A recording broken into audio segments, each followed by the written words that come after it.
Right. You ready?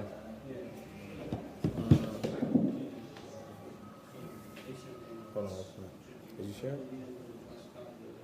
Yeah. بسم الله الرحمن الرحيم الحمد لله رب العالمين والصلاة والسلام على أشرف الأنبياء والمرسلين نبينا محمد وعلى آله وصحبه وسلم. أما بعد, Jazakumullah khair for everybody coming out.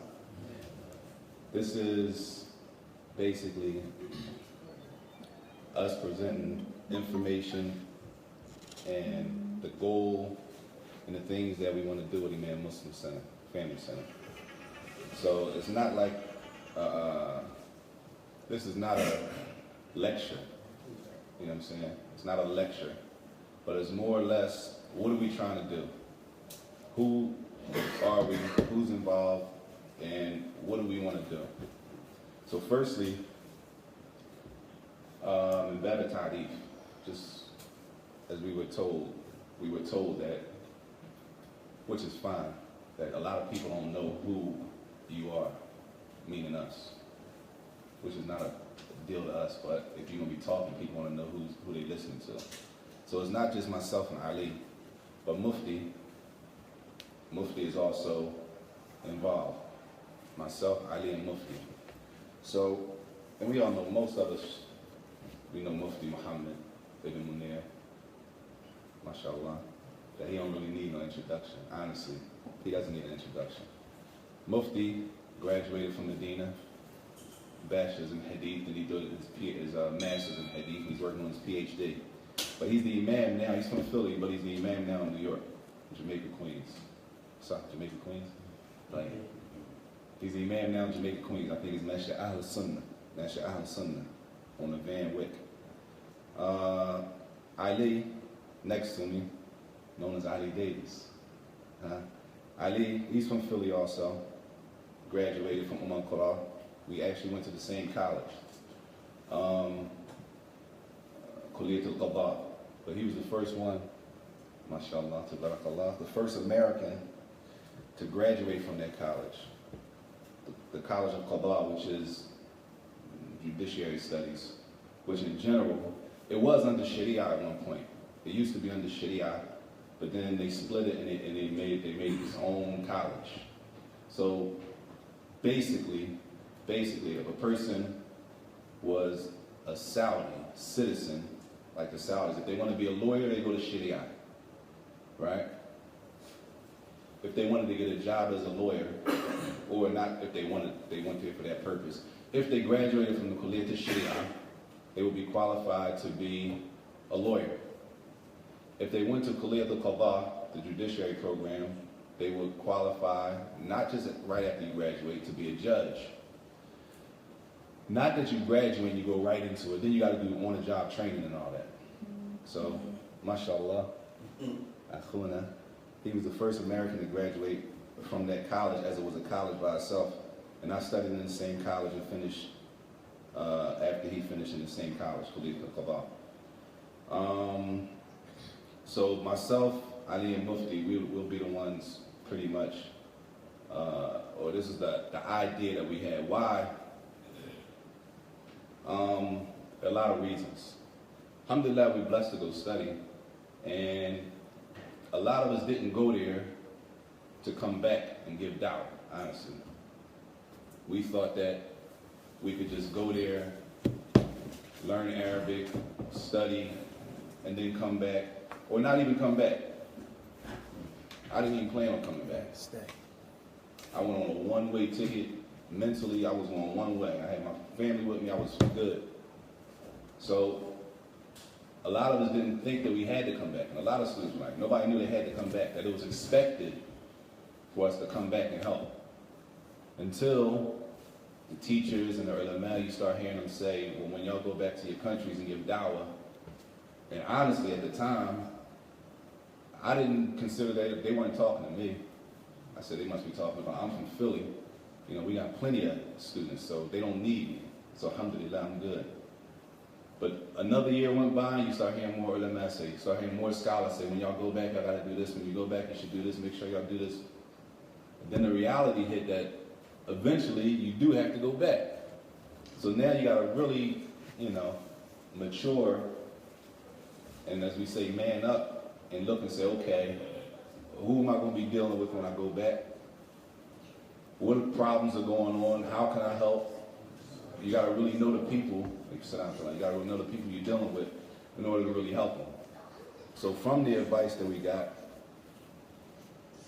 is, and just to show you how big it is, how much responsibility that the ulama, honestly, that they look at students, and when they give you their personal time, lecture in their houses, right? Maybe twice a week, maybe more. There's one of the ulama, he used to let us come to his house 5 days a week. We used to go to his house like every day at one point, right? And they would share the Majid. Hafidullah, he told us one time, and this was the time when Obama, this was the time when Obama got in office, right? And this was early when I got there. I was still in the language program. But he sat us down, and it was me, Ali, another brother was with us. So he sat us down, and he said, and I was in the language program, he said, if y'all gonna go back to America and just deal with the couple little people around you, and that's all y'all wanna do, just help a couple little people that's around you, what y'all have right now is enough to go back and do that. This was 7, 8 years ago. I was in the Arabic program. Arabic program. Just a couple little people you want to help out, that's enough right now. You don't have to go and graduate and study all another 4 or 5 years. You don't have to do all that. You just want to help a couple people. He said, but what I expect from y'all is to go back and have a taqfir, have some effect on not just your city, on your state, and on the whole America. That's what he told us. And we sitting there, I know I'm sitting there looking like, I definitely didn't sign up for this. I did not sign up for this, Sheikh. I couldn't tell him that, but I'm looking at him like, but just to let you know how the expectations. The expectation is not that you come back and you limit yourself and you talk to this 3 brothers, 4 brothers benefit, and that's it. That's not the expectations that they have. And that's not the expectation of the Jamia itself. Umar Qura or Medina. And the mission statement is, did y'all read the mission statement? Because these 2 brothers, if nobody knows, alhamdulillah, they get ready to go away to Medina. They got accepted to Medina. MashaAllah. So they get ready to leave, MashaAllah. They know. So they expect stuff from us. They expect us to contribute. Everybody has to do what they're capable of doing within the realms of your ability. So what we did is we looked, we here, we talked to people, and we said, you know, and I'm going to stop right here because this project has nothing to do with any other masjid. Meaning, this is not an offset of this masjid. This is not a call for the Imam Muslim Family Center. Come here, don't pray there. Come to us, they messing up. This is not about that. Whatever brothers are doing, I don't care what masjid they're from. Whatever they're doing, alhamdulillah, if they benefit people. If they're harming people, that goes for us too. Everybody has to stand before Allah on the Qiyamah. This is not about trying to pull people away from this masjid. Come listen to us, don't listen to them. This is about building. I left 9 years, alhamdulillah. Wallahi, it was like I pushed pause. It was like life was on pause as far as a lot of essentials. I'm not saying nothing didn't get done, but a lot of essential things we don't have. I'm not pointing the finger saying they should have did it, why they didn't. It don't even make a difference. If it doesn't exist now, it doesn't make a difference who didn't do it. We don't have it, period. We need to get it or work towards getting it. And that's what this project is all about. It's not about criticizing Fulan because he didn't do it, why he didn't do it, why this one didn't do it. What are we going to do to fix it, period. One of my things is, 15 years, I don't know any brothers personally. Children here in America, Hafiz Quran, finish the Quran. We're not Arabs is not an excuse. Because there's people here doing it. We're not Arabs is not an excuse because there's a bunch of people that's not Arab here in America doing it. It's not an excuse we're not Arabs. We don't have people teaching Quran, it's people teaching Quran. But our mentality, we haven't reached the point that our mentality that the Quran is that important to us. And our kids, if you put them in the right atmosphere, they may be at the top of the class. They may be at the top of the class. Don't think that our children are not capable of memorizing and benefiting Islamically. We shortchanging them. It's a shortchange. We're doing them an injustice. It's an injustice to think that your son or daughter can't finish the Quran in a year and a half. I've seen it done. Seen it. Non-Arabs. They don't speak a lick of Arabic. Don't understand Arabic. And it's going on all over the world. And if we bring it back home, it's going on in America. If you want to bring it closer, it's going on in King of Prussia. It's going on. It's going on in Cherry Hill. It's going on. But if we don't put our kids in the right predicament, if we don't give them the situation, then they're not going to be able to benefit. 10 more years going to go by, and what's going to happen? It'll be the same situation. Who's going to lead the salat when we can't stand, if Allah preserves us to reach that age? Who's going to teach the classes? We got to have, our priorities are not there. Therefore, that's just one of the things that it's plenty of things. But the whole point is the project is not we against them and they can't come. It has nothing to do with nothing. We're missing a lot of things. Hopefully, inshallah, we can fix them. We want to try to help fix them, period. Okay? طيب. What do we want to do? Of course, the center we want to have is Salawat, Jumu'ah. We want to make it a place where we can have eventually an Islamic center. If we read the Bibles of the Salaf benefited in their areas before they left. Somebody will say, there's no scholars here to benefit from. طيب. That doesn't mean you can't benefit from a person. You can learn Arabic here, to a certain extent. There's a certain extent that you can do here before you go anywhere. There's a certain extent. We want to eventually have a place where people can go learn the beginnings if a person wants to go study. That a person doesn't have to go to Saudi or wherever they go to study and they don't know the Arabic alphabet. They can't read. Because most programs don't start with the alphabet. Most programs you got to at least be able to read. We got to raise our bar. We got to raise the bar of what do we want for our kids. It can't be enough. It can't be enough that there's some sisters on the other side. There's some sisters on the other side. It can't be enough, and this is not throwing no rocks at nobody. It can't be enough that we're satisfied with our kids chasing the dream of being athletes. Everybody wants to be a basketball and a football player. That's right? That's it. That's the goal. And if we get that ticket, we up. Right?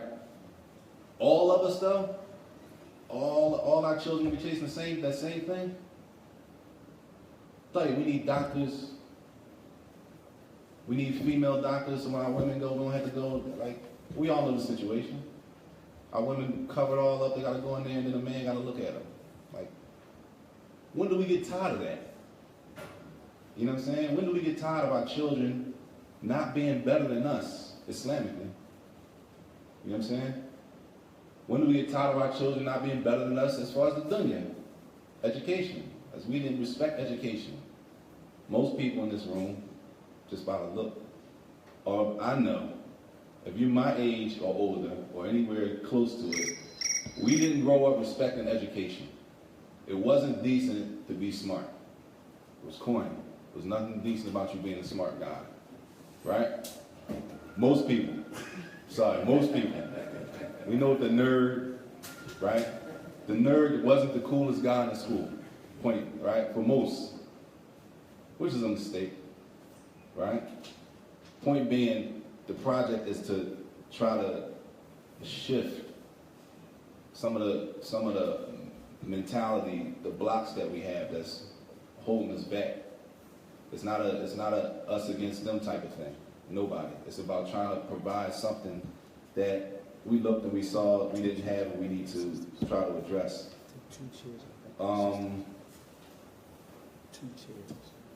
Thirdly, outside of the Islamic studies and stuff like that, we want to try to deal with some of the some issues that are specific to the inner city. A lot of things that we go through all the time. Jail release programs. Like, and he's going to go into a little more detail on some of the programs. A lot of different programs outside of the masjid. Programs outside of the masjid. Programs that don't have anything to do with religion. Brothers, some people don't know how to put together a clean, nice resume for a job. That ain't no problem. Ignorance is not a problem. It ain't a problem not knowing. But we should want to learn how. We shouldn't be shy to say we don't know. We should be able to come, and if I don't know, maybe the center can be in contact with people who can do it. I'm not a computer guy, but we got people on deck ready to help out if people want to learn IT. You know what I'm saying? Stuff like that. Whereas the benefit goes beyond the four walls of the masjid. It goes beyond the classes in the masjid. It goes beyond the Jumu'ah. You know what I'm saying? Yeah. Yeah. So that's a big part of it. Going outside, a little further out. That we're not just always talking to ourselves. But we're in contact with stuff, for example, I just mentioned, for example, it's a free tutor program at the University of Penn. Free, right? It's free. Kids go in there, you set up your program, you set up whatever grade, 3rd, 4th, 5th, 6th, 7th, 8th, right? What time you need? 4:30, 5:30, 6. It's free. How many days a week you want? 2, 3, 4? A lot of people don't know about it, but it's free and it's right here and it's available. And it has nothing to do with deen, but it's a benefit to all of us, right? If our kids need it, or whether the teachers, men or women, tell you, if you specify, I prefer a man or a woman to teach my kids. Best. It's not, everything is not difficult. Cut off. It's a sheet, fill it out. Any comments? Yes, I prefer that. A woman, I prefer that. It's free. Stuff like that we want to try to open up and have, not that it might not all be contained in the center, but at least at the center, we have connections to people. We can connect you to somebody who's doing that. And that's a big part of the center outside of the basic Islamic activity going on as far as the masjid, Jumu'ah classes and things like that. Why another masjid? Somebody might say we have plenty of masjids in the city, which is not a problem. Another, it's masjids on everybody been for Hajj or Umrah, there's masjids everywhere. We're not going to build a masjid next door to another masjid, but if it's a dead spot in the city, why not put a masjid there? If there's no Islamic presence in the area, why not? It's not a call to don't go there now, come here now. Now we're gonna put this here so everybody can leave them and come here. That's not the call. That's not. This is nothing. Has nothing to do with any of that. I just want to make that clear. That has nothing. This has nothing to do with nothing like that. It's a dead spot. We want to try to enhance it. We want to try to give some, hopefully, inshallah, put some things out that we don't have, but we lacking in. And the things we're going to mention, maybe we missed some things. That's why y'all are here. This is not. Listen, I don't have the money to build a masjid myself. I don't have it. Neither does he. Neither do the people that's helping us on the board. So this is for everybody. It's not for me. It's not going in my pocket. I would like to see some of our children come out. They want to go study. They want to go study. Not that all of them got to go study. But some of our kids should want to go study. Some of them should have a desire to know their religion on another level. We have to give our children the opportunity that a lot of them don't have. And we can't think that our kids can't do it. Because you can't do it or I can't do it means nothing. How old are you?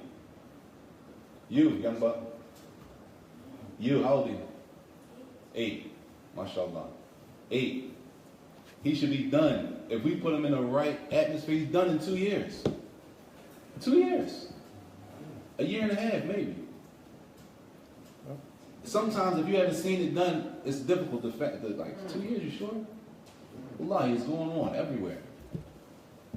There's no reason that we shouldn't be doing it. The reason we're not doing it is we don't have anything established.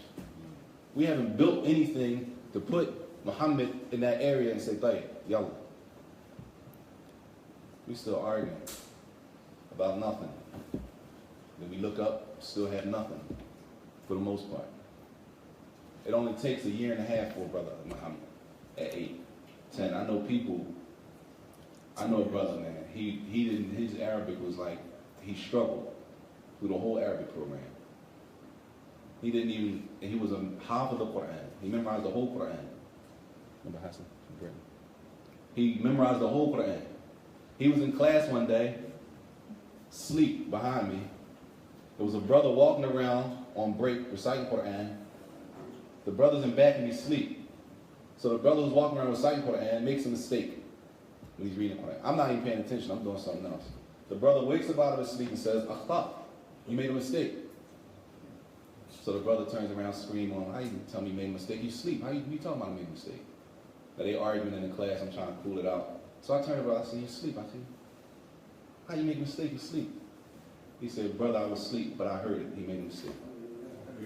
You know how he memorized the Quran? This to show you. When he was 10, his father took him out of school. Took him out of school. Huh? Took him out of school and let him go sit with a Quran sheikh 5 days a week, and he was finished in 2 years. 10 to 12. He said when he went back to school, it was like he never left. That's exactly what he told me. Hey, yes. You can tell him about that. It's people, they're not Arabs. Imam Muslim wasn't an Arab. Many of the other men, they weren't Arabs. We don't really have an excuse that we're not Arabs. Our children are not Arabs. They don't know Arabic. They learn Arabic. It's not that difficult. We got these restrictions on ourselves that we restrict ourselves and we think our kids are restricted. It may be from our sins, our old age, that we might not be able to retain. But they fresh. And I know my kids, when they went, it only took, before they passed me, before I looked up, they would pass me with Arabic. Pass me, easy. I had to turn it on. What did he say? I don't know. I couldn't understand what he said. That ain't translating for you, basically, what people are telling you on the street. It doesn't take long. But they're in an environment. And if we don't see the importance of putting our kids in an environment, we're going to see the same situation going over and over. And it's not that we can't do it, but it's about environment. Building an environment where we give our kids, our children, a chance to go further. There's no reason. There's no reason. This is me personally. If my kids know Arabic, there's no reason that a brother that I see all the time, his kids don't know Arabic. There's no reason. There's no reason. If that's what we want. If that's what we want. We find a place, consistent, sit, and teach them Arabic. Arabic. Basic. It's no reason. It's no excuse. Some things that I don't see excuse for us. All of the Muslims in Philadelphia, majority of our kids are in Juz'amna. That's a problem. It's not that they can't do it. Can we blame them? Can we blame the kids? Because we don't hold no punches when it comes to sports. We out there at that sport, whatever it is, basketball, football, we out there 4 or 5 days a week. Coaching, mothers out there, and our sisters, they out there. They out, brothers working, whatever. The women are out there at the field 3, 4 days a week, 2.5 hours a day. So, nobody's saying there's nothing wrong with it. But where's the hirs, where's the diligence when it comes to Arabic, when it comes to Quran, when it comes to learning Islam? You tell them, well, how long is the class? Well, it's going to be on Saturdays from 10 to 1. I don't know if he could do 3 hours. It's kind of long. How much is it? I said, oh, man. If I'll be free, okay, subhanAllah. So, the cleat's not free. The arm sleeves, the headbands, the mouthpieces. We don't have a problem with that, which is fine. I'm not saying it's haram. But where's the balance? The balance. I'm talking about the balance. I'm not saying sports is haram. I'm not saying that. My kids were in sports. I'm not saying it's haram. But where's the balance? Where's the balance? We see we have a serious, we motivated for the sports because at the end of the day, if he makes it, alhamdulillah, right? If he makes it, alhamdulillah, right? It's the ticket. So the final goal is, if he really makes it, alhamdulillah, money. Right? That's the Saajid. If he's good, and we know if they're good or not, other schools are looking at him, and they're coming around looking, we go all the way in. Like, what's the end result of our children memorizing the Quran? What do we get for that? At the least, hopefully they make dua for us when we die. Inshallah. You know what I'm saying? That's what this project in summary. And I'll give the mic to Ali. He's going to go in on a little more specific of some of the programs that we want to try to do. If he doesn't mention something, it doesn't mean that we marked that out. It means that we missed it. That's why everybody's here. Who's here? We need input. This is not a Ali, Syid, Abu Saajid show. It's not that type. If we're going to do something, we have to do something together. If we're going to stand around and keep criticizing each other, we might as well just walk off and keep doing what we've been doing. And we can all talk about it on the sidebar when we see each other. Hey, what are we going to do? We've been saying that for how many years? So he's going to go in, inshallah ta'ala, on the details, some of the detailed programs that we're going to do. Inshallah. Bismillah wa salatu wassalam ala rasulillah amma ba'd. MashaAllah, the brother said a lot. I just wanted to add something as encouragement too. There was a brother that studied with us. His name was Qasim. He had a brother named Muhammad. His brother was Muhammad, right? Yeah. Muhammad and Qasim. They both studied with us in Mecca, and they're both from the UK. So one of the brothers, both of them really, but so one of them, we had a conversation one day. His mom had passed away. We were in school, and he was hurt, crying and everything. So we went to the side. We started talking about it, what happened, so on and so forth. And he said to me, he said, when I was younger, my mother, she's the one that taught me the Quran. He memorized the Quran, and when we were in school, he was so good with the Quran that they made him lead one of the salats in the Haram, in Mecca. He was an Imam in one of the Saajid in Mecca. He was in the Arabic program with us. And it goes to show how much dedication when it comes to our children and putting work in. His mother put that work in. She put it in with her son. Both of them. They're both Imam. They both lead in Aziziyah right now in Mecca. He's still there. In Aziziyah right now in Mecca, it's 2 masjids. They're brothers. They lead Ramadan, Taraweeh, every single night. Their memorization is impeccable. But when they came to Saudi, they were regular people and they didn't know Arabic. They just knew the Quran. This was before they came to Mecca. So as years went on, we were in school. They went back to the UK and they opened up a Quran center, right? And they brought, I think it was Sudais, the Imam at the Haram, went out there to visit them to help them get it set up. The fact of the matter is the Quran, brothers, is very important. And our hearts have to be attached to the Book of Allah. I just wanted to add that because I think that's important. I mean, this is somebody real that we knew. He came there, he gave us a story about how his mother, she worked hard to make sure he memorized the Quran every day. Even to the point he walks down the street, wherever he goes, he has the Quran with him. In our communities, and I'll add something else. Before we went to go study, we didn't realize how serious it really is. Studying Islam is not just going to a sheikh's house and sitting in the lecture with the sheikh And then when you leave, you say, okay, if a person wanted to go overseas and gain accolades by sitting with scholars, it's not something difficult. It's easy. You could live in Saudi for a month and sit with 20 scholars if you want to, and you say, I sat with 20 scholars. That's not where the work comes in. The work comes in when you leave, when you go home, when you stand up all night memorizing, when you're writing down and you're reviewing and you're going back and forth and you make munaqasha with your colleagues. Munaqasha, you debate on issues. What do you understand? Why do you understand it?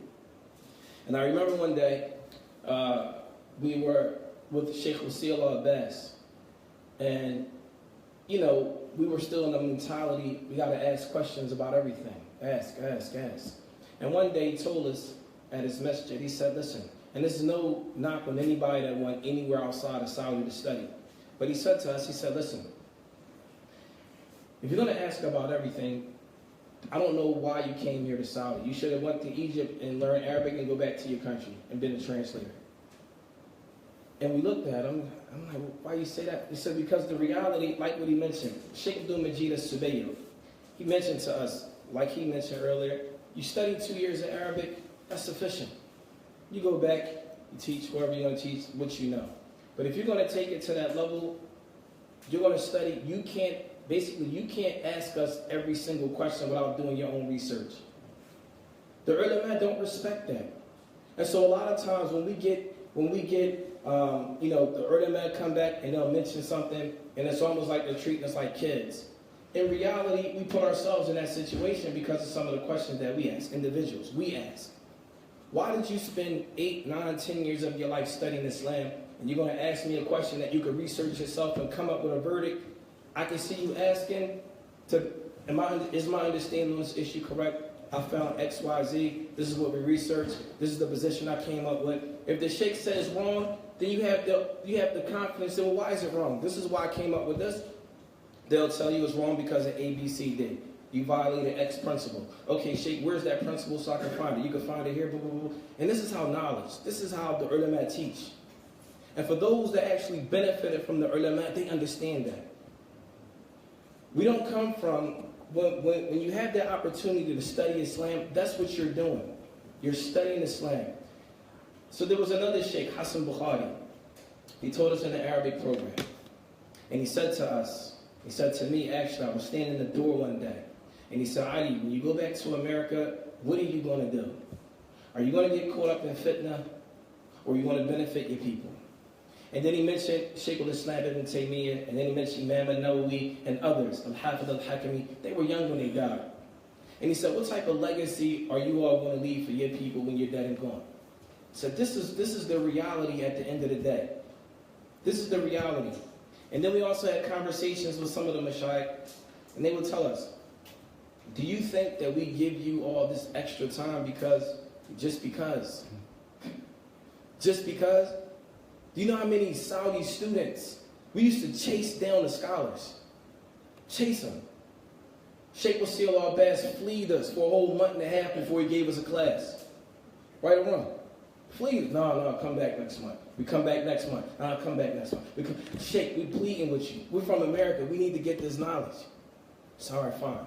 He eventually gave us a class. Every scholar we sat with and had personal classes, we had to chase them down.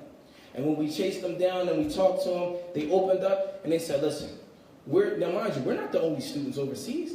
There's tons of students from all over. But the reason why they gave us that time, because of where we come from. Y'all need this. And they're looking at it so that they can get that reward. We get to teach y'all so you go back and help your people where you come from. We get to teach y'all so y'all can go back and help your people where you come from. Having said that, like Syid mentioned, we didn't plan on coming back, period. And not only did we not plan on coming back, I didn't plan on coming back, and I know he didn't plan on coming back, being in a position to talk to everyone today about starting a community. That was not the plan. The plan was to go overseas, keep your family over there, and that's it. And look at the people in America, I feel bad for them. Right or wrong? That was the mentality. I feel bad for them. Because I'm saving myself. Y'all plan a lot of better plans. Right. But the thing was, we're saving ourselves and our families. That's the mentality. And then when you start realizing that the Mashai looking at you like, no, y'all got to go back. Y'all don't have, no, you can't do that. Every student has to come back. Every student has to come back and pay some type of zakat or charity on what you learn. And so here today, after I've been back now for 3 years, Saajid's been back for two years. Now is the time for us to come from behind the curtains and say, listen, this is what we're trying to do, and we need everybody's help. Everybody's help. So with this community thing that we're trying to do, we're trying to keep, first and foremost, and I know with our people, it's very, especially when we're dealing with money, it's very important to be transparent. That's number one. And so our thing is, once we get things situated, our goal is to keep everything transparent. Where money is going, how it's getting spent, how it's getting used, and people can see it. We're not hiding anything from anybody. Everything is clear because we have to, you guys don't know us like, it has to be, you have to build trust. And with trust comes what? People willing to dedicate and put their own money in when they can trust something. They can see it, and it's tangible, and they're making moves, and they're doing this, and they're doing that. So that's number one. We have to develop a form of trust. So what we've done, we've developed, or we spoke about a two-part plan, a short-term and a long-term plan, a short-term and a long-term. The short-term plan is to raise some initial startup funds for a building. Perhaps we lease initially 2 years, because the thing is, it's not about right now. We have kids. If everything is prosperous how we want it and we benefit from it right now, alhamdulillah. But if we die trying it and by the time our kids get old, it's something that's established for them, then inshallah ta'ala, we'll be a part of having that sadaqatul jariyah. That'll be something that'll be beneficial for us. So the short term is to, we found a location. There's some pictures over here. You can pass them around. We found a location. We don't have it yet. We still need funding for it. We have some of the money, but we need more. We're going to use it to renovate that facility to the best of our abilities. But that's not the real. That's not the real plan. The real plan is to get in there, get it set up. The brothers and sisters, all of our classes will be transferred over there. Anything that we're doing, it'll be coming out of there. And that's initially. The long-term plan, and we could have Naeem expound on that a little more. One of the things about the long-term plan is to take whatever funds that we get. So we need to raise at least $100,000, and the maximum is whatever we get.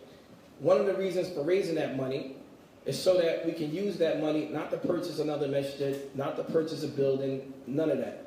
The purpose of using that money is to develop a business from Imam Muslim Family Centered business. Once that business is established, the funds from that will sustain the masjid or the community. That way we don't have to keep asking people for money. So the purpose here is to use whatever business that we can establish, and whoever is involved in the business, they will be paid for it. We don't expect anyone to do anything for free. This is real life. We don't expect anything for free. So everyone's services, they'll be paid for it. But if we have the business set up, the business is going to be set up to fund the community. Once we have that set up, then we can expand to another level. And we have people on board to assist in that, inshallah. Some of the things that we spoke about, community things that we need and we feel are very important, specifically as it affects our community. And we have a list of things here. The first thing that we look at is perhaps having a food pantry. Having a food pantry, clothing distribution, job training, as you mentioned, resume building, re-entry programs for ex-offenders when they come home. This is our reality. We can't act like this is not our reality. This is our reality. When brothers come home, they have nowhere to go. The jobs are not set up. We have nothing in place for them. And guess what happens? They come home, they want to do the right thing, they go hold out 6 months, 8 months, and their hands start itching. They start itching. And then they go right back in the streets, and they right back where they started from. That's not the plan. We have to develop something that's going to put an end to that. And we have to be serious about it. The next thing, We want to provide aid for the widows and the orphans in our communities. Ways in which we can aid and assist them. We also want to have free breakfast programs, soup kitchens, and shelters for homeless sisters and with children so they can have a place to go. All of these things. Another thing I didn't mention, is that we want to have mentoring programs for our young men. We need our young men to take a step in a new direction.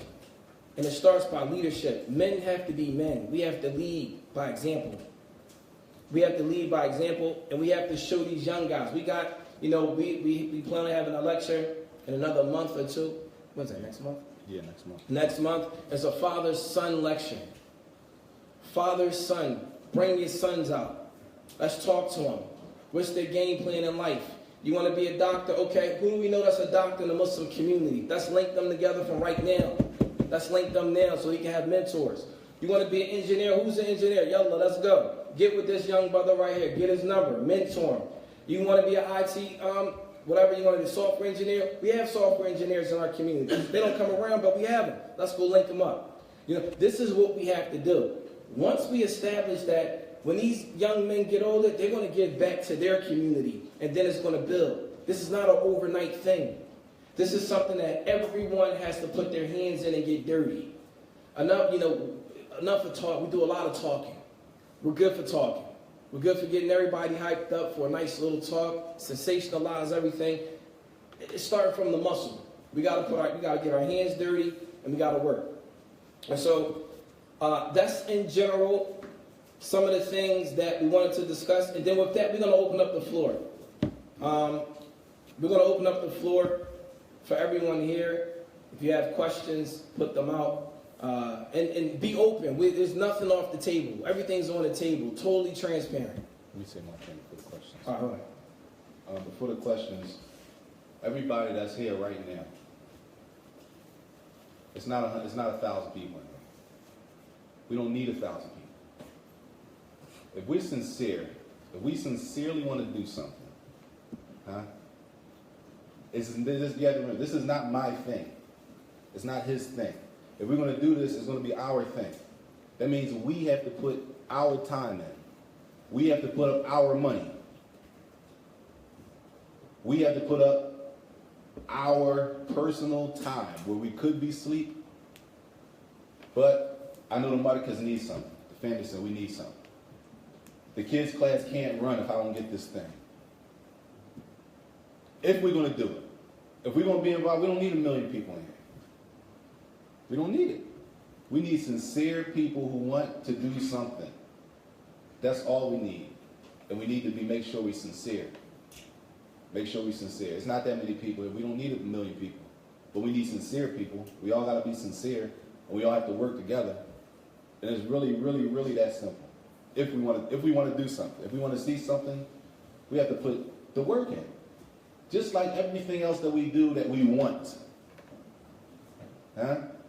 People that really, really want to change their diet, they get up before Fajr and go to the gym. Nothing wrong with it. Alhamdulillah. Khair. But they want it and they do it. We make time for anything that we want. If we really want it, we make time for it. That's for all of us to look at it and see what is important to me and what's not important to me. What are the important things to a person, what's not important. We make time. We spend money on the things that we want to spend money on. We really want it, we spend the money. So we just got to be mindful of that. And we can just open up any questions, suggestions. I mean, we're really here to take suggestions and questions and stuff.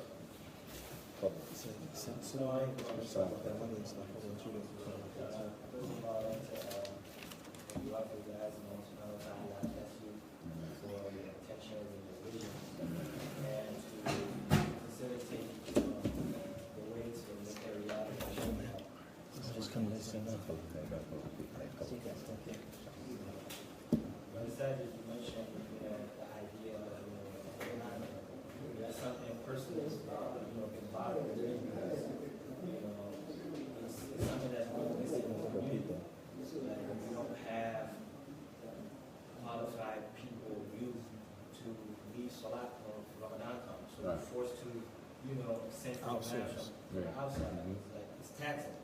Like, if we had a proper institution center in place where we and kids would go through a program, memorize the Quran, 5 days salawats, we're not worried about that, we don't have to worry about that. But in order for that to become a reality, my question is, do you guys have people in the city or nearby who are qualified enough to take on that task? Or what is the plan, like, in terms of Repeat that question. The question is, how do we get our children, in summary, how do we get our children to the point where they are able to memorize, lead the salat? Who do we have qualified? So he said, do we know any people qualified in the area? Yes.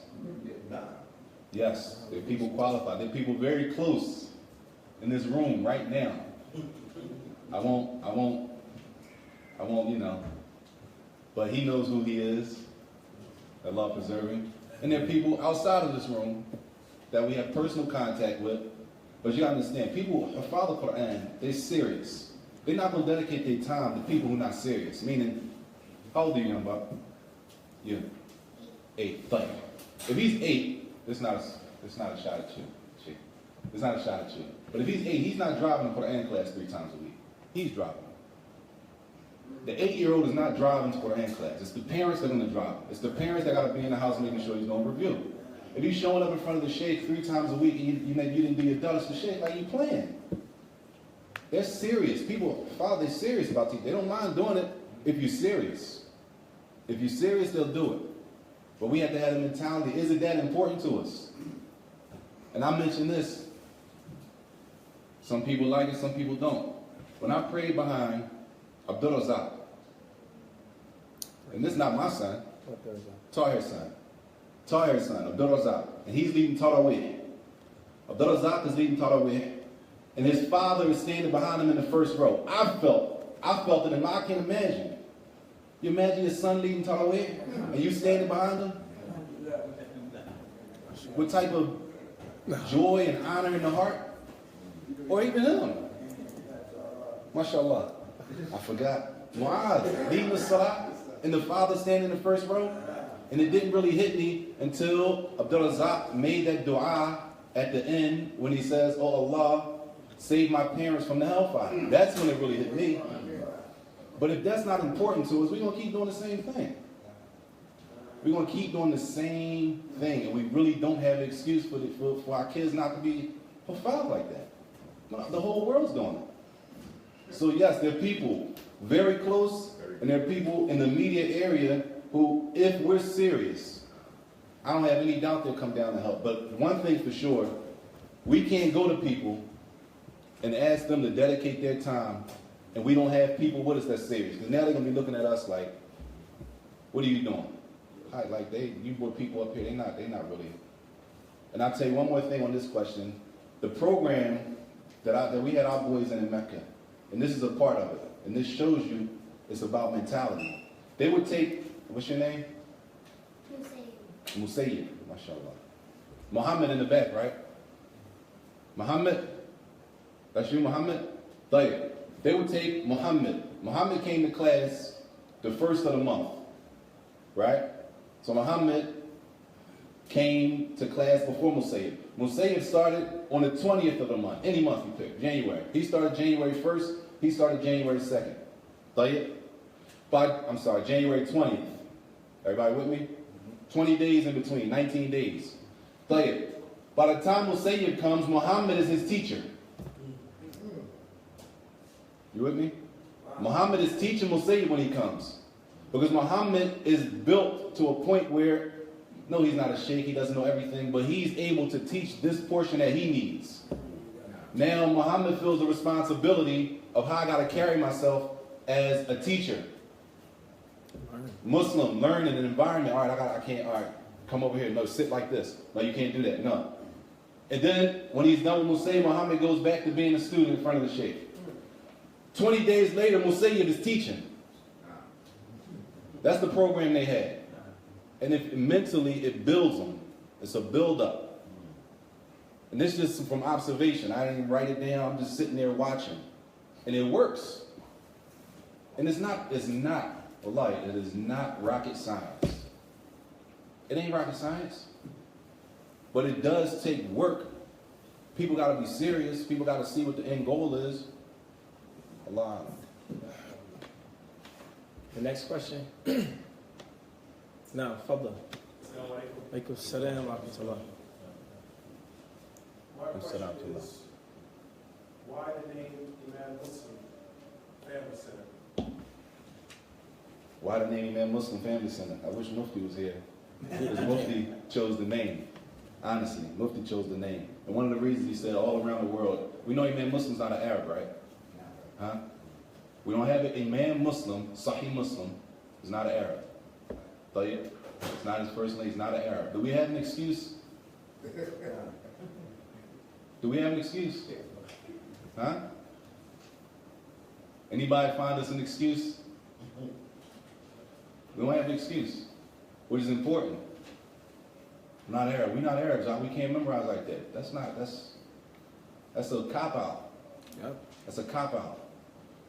That's a cop-out. And one of the reasons he mentioned is you don't find many centers dedicated to people like Imam Muslim, but you might find a lot of Imam Bukhari, which was also not an Arab. Imam Bukhari is not an Arab. We don't have an excuse.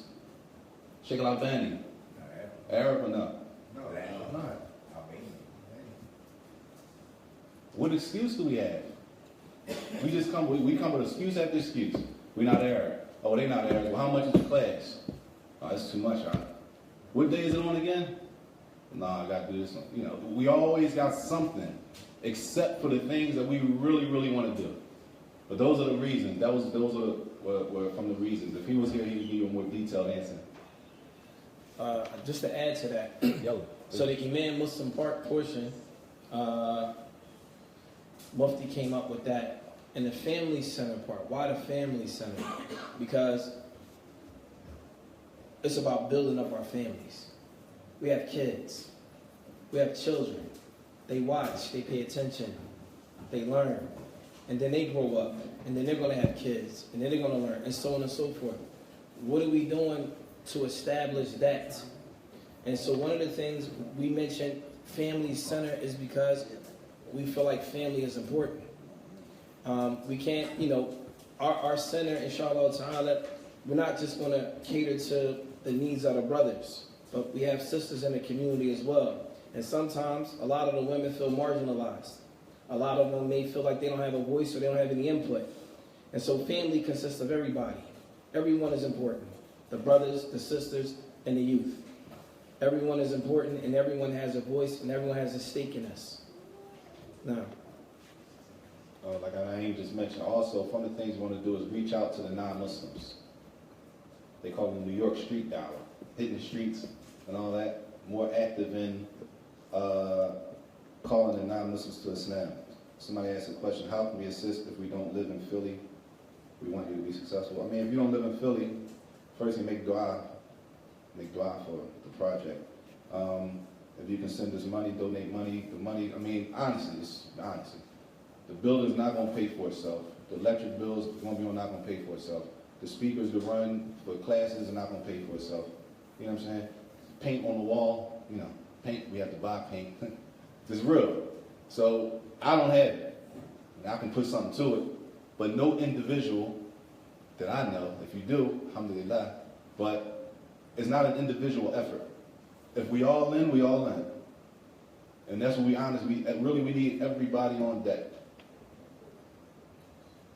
And I don't have any doubt. I have no doubt. Wallahi, I have no doubt. If we set our kids up, if we set up our kids, our children, if we set this stuff up the way it's supposed to be, the way it's going on all over America, outside of our community. Outside, we're going to be happy. It's going to be some happy parents. Proud. I just want to add That was a question from... real quick, just to add on, to piggyback off of that. I want to say 3 years ago, I went to Connecticut to visit a masjid in Connecticut. And when I went inside of this, it was on a Sunday. When I went inside of this masjid, it was 250 kids in there doing Quran. It was I thought I was in Saudi. There was kids off on the side doing Quran, kids in the back having Islamic classes, kids over here doing Quran. It was amazing. I couldn't believe what I saw. And I said, I've never seen anything like that here. But yet, in our city right here, we have tons of Muslim children. Tons. And as parents, we involve our kids in everything else except for Islam. Everything. Everything. And the reality of it is, when we get older, our kids are going to grow up. Some of us are losing our children out here. Kids going around getting tattoos, Muslim kids, tattoos. Kids is doing this. They're getting hot. They're getting locked up. What happened? Where did we go wrong? We went wrong because the family is not being taken care of. The family is not being taken care of. We got to care about each other. If I see his son doing something, I'm gonna snatch him up. If he sees my son doing something, he's gonna snatch my son. I have no worry about that. Because I know that we have to be like that. We can't, and the thing is, we become accustomed in our environment, we become accustomed to committing sins. And it's easy. The more sins we commit, the easier it is for us to commit another one and another one. There was once a time here in Philly, 96, 97, you couldn't be a sinful Muslim walking around. All you brothers that's been around that long, am I right or wrong? You couldn't walk around like that. A brother gonna pull your car. No, you can't do that. He's doing what? He's getting cast out. We're not talking to him. No, we're not doing that. There was a higher moral conduct at that time. The morality was on a totally different level. What happened? What happened? The problem, what happened was we stopped holding each other accountable. If I'm out of pocket doing something, hold me accountable. If he's out of pocket, hold him accountable. Nobody is above Islam. Nobody. The problem is we need accountability. And when accountability is gone, chaos comes in. Everything is okay to do. This is okay to do. To do this, commit all these sins is okay to do. No one says anything anymore. Because there's no accountability. No one's calling you on a carpet. Aki, you're out of pocket. What you're doing is spreading, it's affecting our communities. If we up here, if we do something that's out of pocket, just think about this, Ikhwan. We're graduated from university. We're teaching the community. If I do something that's out of pocket, it doesn't just affect me. It affects the whole community. Why is that? Because there are people that might respect me. Well, once I do something that's wrong, guess what? Well, if he did it, then I'm going to do it. And if he does it, then I'm going to do it. And guess what? It destroys the whole community. All because of what? Because of no accountability. No one's taking responsibility for their actions. This is the problem. And this is why it's like a cat chasing its tail in our communities. There's no progression in a general sense. There's no progression. Morally, there's no progression. Why? Because no one's holding anyone else accountable. No one. Now, next question. Fadl. Sit down.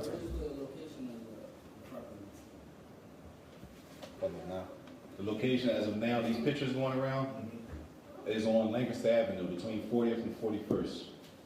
Between 40th and 41st on Lancaster, which is between two.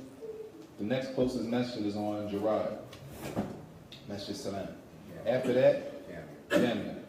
So it's a dead spot. There was never anything down there. So it also has parking lot across the street. Naeem will give you the details. When the questions are done, he's going to give you more details on the building, size, and all that stuff. Unless y'all want to do it. Any more questions? As of now, from what I heard, we haven't actually acquired this piece.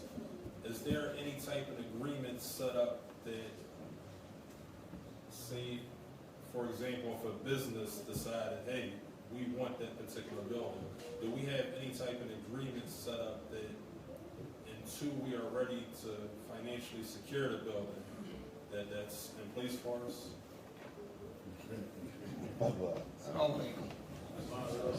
Well, yeah, it's an agreement set up. Actually, they are writing the lease up now. We're only thing we're in need of right now is the finances. They pretty much agreed to giving us the building unless we don't come up with the money. So that's the agreement we came up with. Is there a time limit? Actually, yes. At least by November. He's giving us 2 months to get the money up. So by November, we're supposed to come up with at least $10,000. Just for start, just to obtain the building itself. $10,000.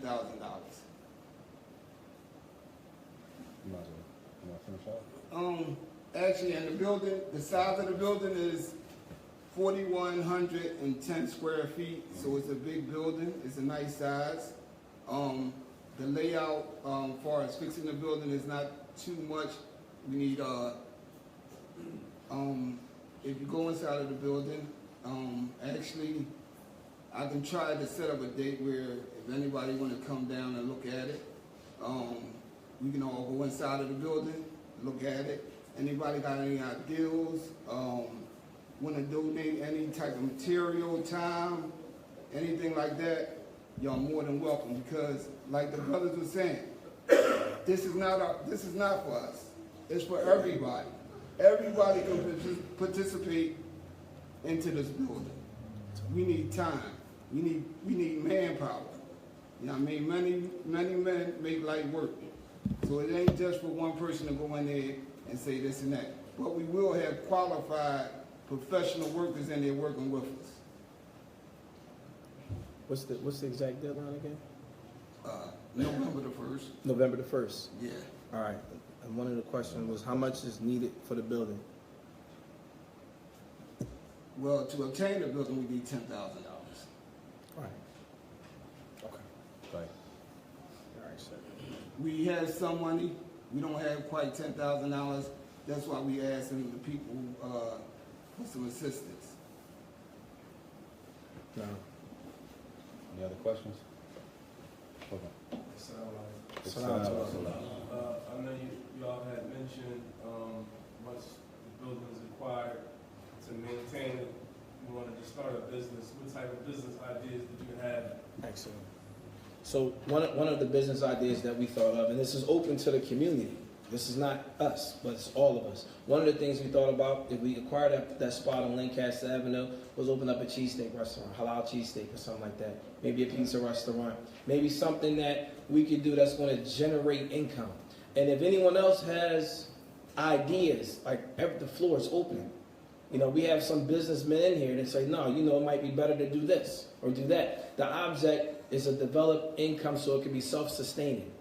We don't want to keep asking people for money. We want to be able to give out money. You know, and like for example, we have sisters or whoever, they need money to get their bills paid. We want to be able to write checks and send them. Go take this, pay your bills. You know, we want to be able to develop scholarship funds. Send our kids to college. You know what? What do you want to do? Engineer art. Let's start up a scholarship fund. Writing essays. You know, we had the kids write essays based on how you score in your essay. We have a committee, a panel that deals with that, and we award scholarship funds every year. We have to be able to establish that. We have to be able to establish that for our children. We don't have any. Well, I haven't seen. I'm not saying it doesn't exist in the city, because there are organizations in the city that do it. However, there are not any organizations that I know of that are affiliated with particular masjids or family centers doing it. But I think that's important. Another thing we spoke about, and this is off the topic, but in addition to that, is a Zakat fund or Zakat foundation. And it's shaking it back. I spoke to him about it. One of the things that we want to do is eventually have a Zakat fund.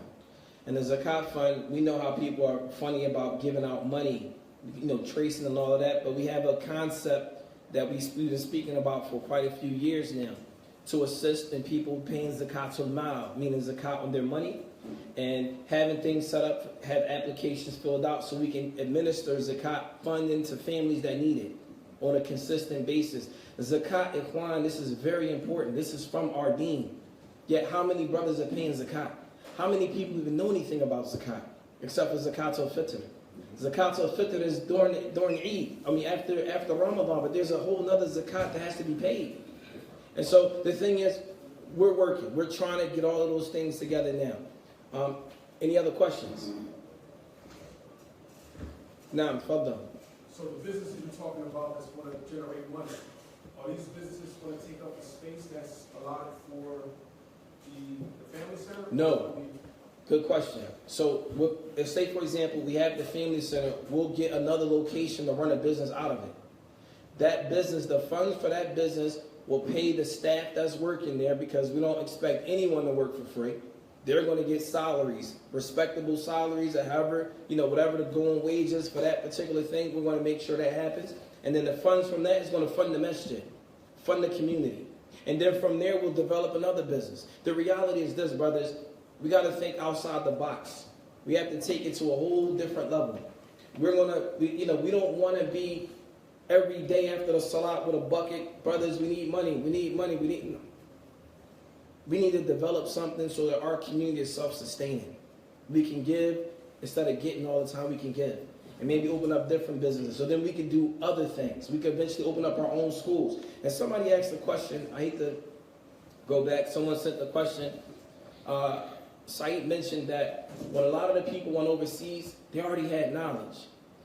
Some of the brothers that studied with us, before they came to Saudi to study, certain brothers from Africa, when they came to Saudi to study with us, they already benefited in their own countries. They already knew Arabic, they already knew Quran, they already knew fiqh, some of them already knew Aqidah, some of them already knew Usul. They were already set. Well, who did they study with? They studied with the other students that graduated before them and went back to their countries. They studied with the previous graduates. So yes, we need to develop our own students to be able, when they leave, they go over there. And they're just picking up and they're sliding right in. Because these guys that studied with us, when they graduated, they went to the master's and PhD. They were already prepared when they got there. It's not like we have the ability to equip brothers and sisters with some tangible knowledge that they can use. So if they were to go overseas, it'll be a smooth transition. Like, okay, I studied this, I know this. Now instead it took us 6 years to 7 years to go into the books of Shaykh al-Islam Ibn Taymiyyah. They might be able to go in there right away. Once you start getting to those classical texts of studying Islam, it takes you to a whole nother level. But it took us 6 years to even build up to that. It took us that long to even think about getting on that level. To being able to go into the books of the Salaf and read and understanding their speech. Well, some of these guys, when they get there, they're already at that level. So they start out, imagine you going overseas and you're starting out reading classical texts. I remember when I first got to school and I visited Tahir, and we had a book, Rawd al-Murbi'. It's a book of Hanbali fiqh. And I didn't understand. The language was hard. I went and sat with him trying to read through it. And he said, listen, if you understand this book here, the language in it, it's going to take you to a different level. It took me 4 years, 5 years, 6 years to actually get an understanding of that book. Whereas we have students that come in right now, the same book that I'm teaching on Monday nights, is students that come in overseas, they already read and studied all of that. They're ready to go back to like Al-Mughni or Shah Kabir. These are advanced books, but they're already equipped. The thing is, by the permission of Allah, we should be able to. If we can't equip our people, then what did we study for? If we can't give our people, where we come from, that level of knowledge, that they can go overseas and already have those solid tools, then what did we study for? So yeah, and that was to go back what he mentioned about coming overseas, going overseas, already equipped. Now, any other questions? Question For me? There's a question from the sister about the sisters. The sisters are not left out of the picture because there's a lot of issues with our women that we have to deal with. We got a lot of divorce issues. We got a lot of khula' issues. The bab nikah, the chapter of marriage and divorce, we got to deal with. When can a woman ask for a khula'? How many brothers? We got to hold each other accountable. Ma'alish. Sisters, is this the reality, bro? This is the reality. the sisters will come to the imam, whoever he is, right? And she has a complaint. This is the reality. This is the picture. The sister will come to me or come to him and complain about one of you that I love. Now I got to hear this about you. What I do? I make an excuse for it, of course. Well, maybe this is this, or maybe this, or maybe that you did. Nah, none of that. So what am I supposed to do? That's my man. I just fall back. Huh? We got to hold each other accountable. Now what happens? We'll tell him, let's settle up. We can sit down. He don't want to sit down. He don't want to sit down. How we hold each other accountable? She can't ask for a khula. When is it permissible to ask for a khula? When can a woman ask out of divorce? She might have a valid reason. I've had brothers come to me and tell me she don't even have a reason. She want a divorce. She don't even have a reason. When in reality, she has a reason, a clear reason. Women taking shahada. Misunderstand the hadith. Women taking shahada, being kicked out of their homes. What are we supposed to do with them? We gotta have stuff set up. When they can't go back to their families, where do they go? People on drugs. They come to the masjid, huh? They come to the masjid, and some part they come, y'all know. They come hot, done, finished. But they come back tomorrow and they're all right. And they come the next day, done. They come into the masjid. What are we supposed to do with them? What do we do when our women can't go back home because they're wearing, not even niqab, they put a khimar on? Family tripping. Tell them be patient. This is our responsibility. Who else is going to take responsibility for it? Programs for kids who have special needs. Who's going to take care of us except us? If we don't know, I'm not saying I'm a psychologist, or I don't know, but I know this brother, and he works in that department, and they can set something up. You with me? We have to, if we want to be in, we have to be in. If we really trying to do something. If we doing this talk, and this is nice, mashallah, the food, they said it's coming at 1:30, eat. Food is coming, inshallah, 1:30, we can eat, talk, and then leave. If we want to leave like nothing happened, then don't say, huh? We're not trying. I can't do it. We can't do it alone. Anything that's going to take place is going to be at a community effort. But we got to deal with our women. We got to deal with our women. We have to deal with our women. We have to. We have to deal with the issues that our women are going through. The issues that they go through when they go out of the house, when they go to work. We have to deal with the new Muslims. People who don't know how to make wudu. Women who don't know how to make wudu. Women who don't know how to make a ghusl after their menses. We got to deal with stuff. Stuff has to be dealt with. We can't keep being shy and act like, stuff is not in front of us. We got to deal with the stuff in front of us. Any more questions? Just to piggyback off of that, there was Sheikh Abdul Majid al-Sabayl. He said to us one day, we were studying a book, and he said that when you look at Sheikh Abdul Aziz bin Baz, he was an imam. We said yes, he was an imam, and he was trying to tell us that everyone has a lane. He said, but the government didn't make him responsible for the money. He's not responsible for the water. He's not responsible for, the other things that it takes to run a country. He's an imam, and his lane is the knowledge of the religion. In our community here that we're trying to establish, we all have lanes. Our lane, we teach. We studied Islam, and this is what we're going to provide. Everyone has to look at themselves and say, what can I provide? What can you provide? Everyone didn't spend time studying overseas. No problem. Everyone else has some benefit that they can bring to the community. Everyone has some benefit that they can bring to the community and benefit everyone else. Everyone has to know their lane, stick to it, and work and help build this thing. Go ahead, Sheikh. The social programs. and giving out, like you said, food, corners and stuff like that. Are we going to be tapping into government resources? I don't know yet. It's possible. Is there a problem with that? No. Do you know a way to, I mean, like I said, you can head that committee up. That's what I'm saying. Like, what I'm saying is everybody has to be a part of it. I don't know. Yeah, I don't know.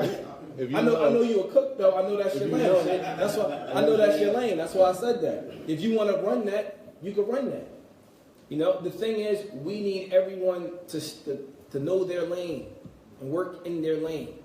We're going to try to work our lane. It doesn't mean, and this is another thing, Abu Saajid and myself, we're approachable. If y'all see flaws in us, don't bite our backs out. Just come tell us.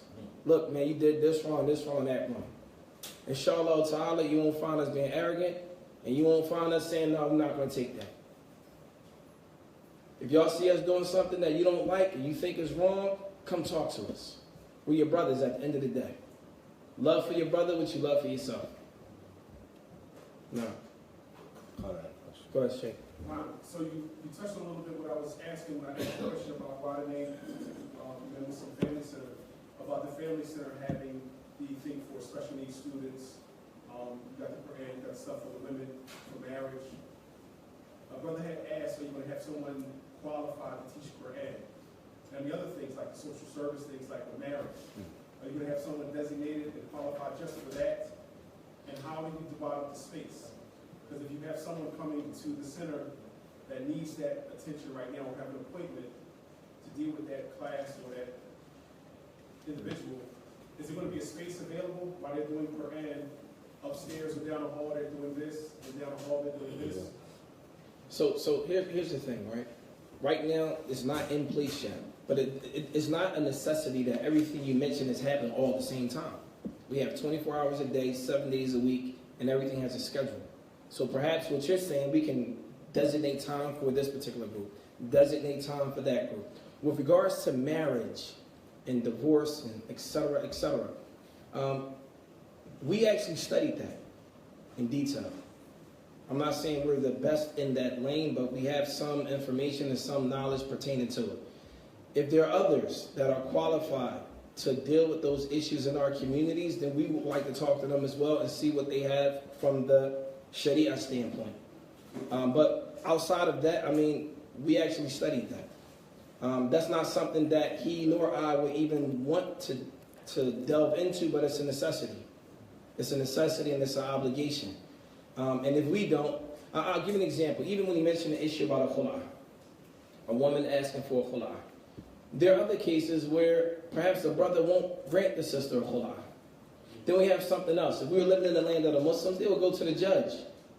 And the judge, and I actually had the opportunity to sit in the courtroom when they deal with these types of cases. And the judge will give them some time to reconcile, maybe 30 days. Come back the next in 30 days. When they come back in 30 days, he's going to listen to their case again. If there's no, mind you, this is the issue dealing with a fasq. A fasq is when the contract is annulled, meaning the judge will cancel out their marriage. A khul'a, ikhwan, comes from the man giving that to the woman. Well, what if he doesn't want to? You can't force him to give her a khul'a. But what you could do in an Islamic court is the judge can grant her a fasq. It's called fasqul nikah. Meaning, the judge will come in and say, this marriage is null and void. The problem with that, the only way to do something like that here, we also have to know our social reality here. If some brother comes and says, you know what, I studied Islam, sis, I'm going to grant you a fasq. You better run and hide because her husband there, he's going to come looking for you. This is our reality. We're not all the way, on that time yet. So in order to have those type of facilities in place, there needs to be a committee of brothers that deal with this. Before something like that goes down, there needs to be a meeting with both parties. There needs to be a panel of brothers. Everything needs to be explained thoroughly on both sides. Ensure that everyone understands. If you agree to allow this community to arbitrate your issue, then whatever that panel decides, that's what it's going to be. And make them sign something saying whatever y'all determine, that's what it's going to be. There's no giving back and everyone's signature is on it. Things have to be organized to that extent. To that extent. Because otherwise it's going to be chaos. It's going to be chaos. Now. one thing, Carla. Also, it doesn't necessitate that all of the programs are at the center. What it is, the thing is, it doesn't have to be at the center, but the center is in contact with a location. They have all the facilities there. We just resource. We just really connecting people to the resources. We don't have to have everything piled up in the center, but a person can come to the center and be connected to the proper, and put them on the right track. You dig what I'm saying? We can put them on the right track. So we don't have to have the class there, for example, especially, it don't have to be there, but we have a program set up at this place with this, and they have this on these days from this time, like that. Just for everything doesn't have to be at the center. You with me? Somebody asked a question about, I'm not going to go into this because it's not really. How do you plan on handling the backlash from our brothers and sisters who think this masjid may be in opposition to what's already established in Philadelphia? Let's be 100% honestly, me personally, I don't care. That's another way to put it. I don't care because I'm not opposing anyone. It's not about opposition to anybody. So I really don't care. I'm trying to help people, period. I'm not trying to oppose anybody. If a person backlash, what backlash? There is no backlash. We're doing this for Allah. The backlash, we gotta be patient with it and keep moving. It's not even, to me personally, and I know it's not even up for debate. We have to move. That's the problem now. We stuck because we worry about backlash. What backlash? What backlash? We have to move. Train is moving. That's another. Any other questions? Another problem is that we always worrying about what everybody else thinks. So what? We're not worrying about what anybody thinks. This is for Allah. It's not to be, go back and forth with brothers. And understand, like Syid mentioned when we first started talking, this is not in opposition to anything that anyone else is doing. Rather, this is something that we're doing. Now you're going to do some more details about the building. When the brothers here, y'all have pledges in front of y'all guys. And if anybody want to pledge any money, anytime, even on these pledges, even though it's not listed, y'all can also write on there what type of time y'all can, if we obtain this building, what y'all qualified in to come help us. Y'all can come help clean the building out. If y'all lay carpet, if y'all paint, any type of construction work, plumbing, electric. If y'all want to donate any type of lights, any type of material for the building, alhamdulillah, that's fine. So if y'all want to fill out the pledge sheets, or anybody want to donate any money at this time, they can come up here and see Abu Saajid or Ali. Actually, a brother that's donated some money, and somebody online, somebody donated $200 just now. So feel free. And as far as the money for the masjid, we need $10,000 to obtain the masjid itself. And we want to do this in like 5 phases. Like he mentioned earlier, it's probably going to take $100,000.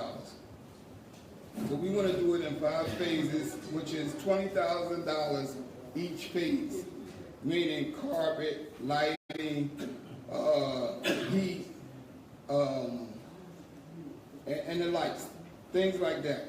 But either way you look at it, it's going to be 5 phases, and it's $20,000. And everything, like he said, is going to be transparent. Everybody will see where this money goes at. They'll see the receipts. They'll see where every dime of this money goes.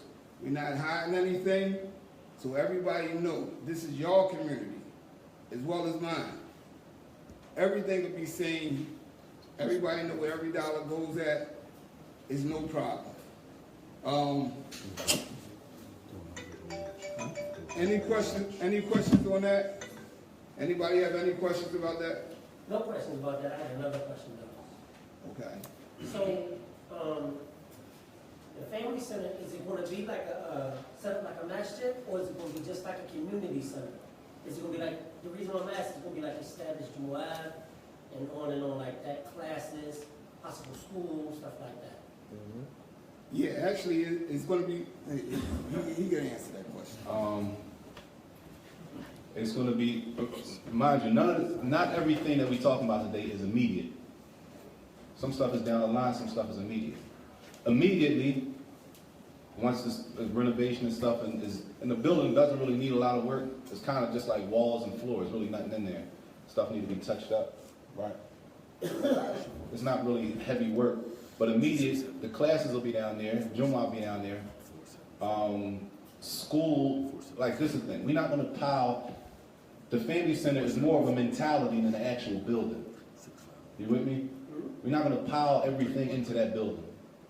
But that building should have the ability to get us to the proper resources we need. You with me?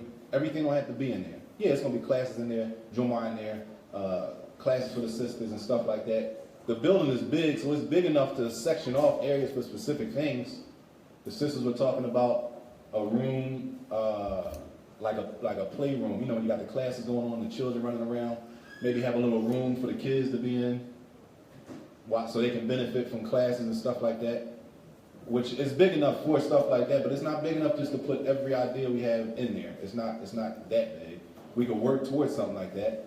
And another thing we want to try to work towards is, we were talking about yesterday, and Abdul Hakim, you did this, Janazah workshops, wills, our sons, our kids washing bodies, our kids slaughtering animals, our kids giving out the zakat al-fitr.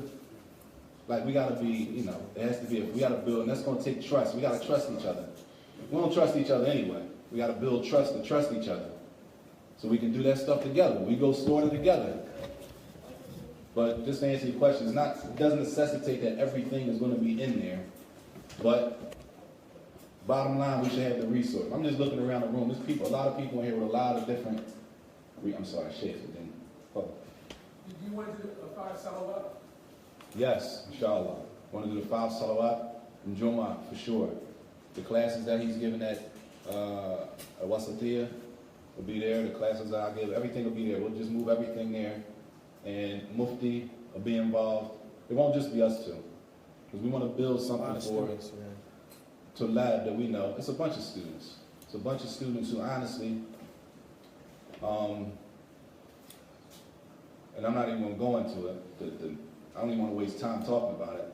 But because of the foolishness that we all know is going on, a lot of people just fall back and they deal with just a little small group of people. But, and it's based on, a lot of it is based on just headache. People tired of the headache. So brothers just, and there's some strong, mashallah, there's some strong brothers. There's some strong brothers that we know that are mashallah. That I can just, you know, I don't mind stepping back. Alhamdulillah, he doesn't mind. Alhamdulillah. There's some strong brothers that we know that will be willing to come and help out. So it doesn't necessitate everything will be immediate and everything won't be there, but we really eventually want to build where we can have, I'm sorry, Liz, I got you right up front.